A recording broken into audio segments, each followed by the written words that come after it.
वक्फ बोर्डाच्या संबंधाने माननीय सर्वोच्च न्यायालयाने आज दिलेला निर्वाळा हा पुन्हा एकदा संविधानकर्त्यांच्या दूरदृष्टिकोनाचा प्रत्यय आणून देणारा आहे। संविधानकर्त्यांनी इथल्या छोट्या आणि दुर्बल घटकांना मुख्य प्रवाहात आणण्यासाठी संविधान सर्वतोपरी प्रयत्नशील असेल असे म्हटले होते आणि त्याचाच आधार घेत आज जेव्हा वक्फ बोर्डाच्या वतीने जो युक्तिवाद केला गेला त्या युक्तिवादामध्ये कलम 25 आणि कलम 26 याचा विशेष उल्लेख केला गेला। ज्या कलम 25 आणि 26 मध्ये प्रत्येक व्यक्तीला आपले धार्मिक स्वातंत्र्य अबाधित ठेवण्याचा आणि आपल्या धार्मिक प्रचार प्रसाराशी संबंधित असणाऱ्या संस्था आणि त्यांचे व्यवस्थापन स्वतंत्रपणे चालवण्याचा अधिकार असेल, यावर चर्चा करत हा संदर्भ देत हा निकाल आला।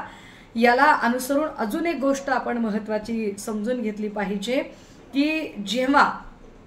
संसद बहुमताच्या आधारे एखादा कायदा करू पाहते तेव्हा तो कायदा खरोखरच त्या घटनात्मक चौकटीत बसतो की नाही हे तपासून बघण्याचा अधिकार सर्वोच्च न्यायालयाला प्राप्त होतो आणि सर्वोच्च न्यायालय अशा कायद्यांना जे घटनात्मक चौकटीच्या बाहेर जाऊ शकतात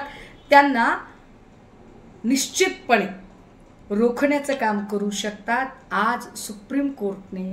ते रोखण्याचं काम केलं। एका अर्थाने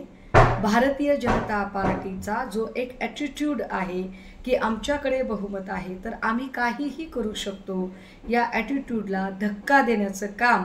किंबहुना या देशातली संसदीय लोकशाही पद्धत ज्याच्यामध्ये कायदेमंडळ, कार्यकारी मंडळ, न्यायमंडळ हे एकमेकांना सत्ता संतुलित करत राहतील हे तत्व पुन्हा एकदा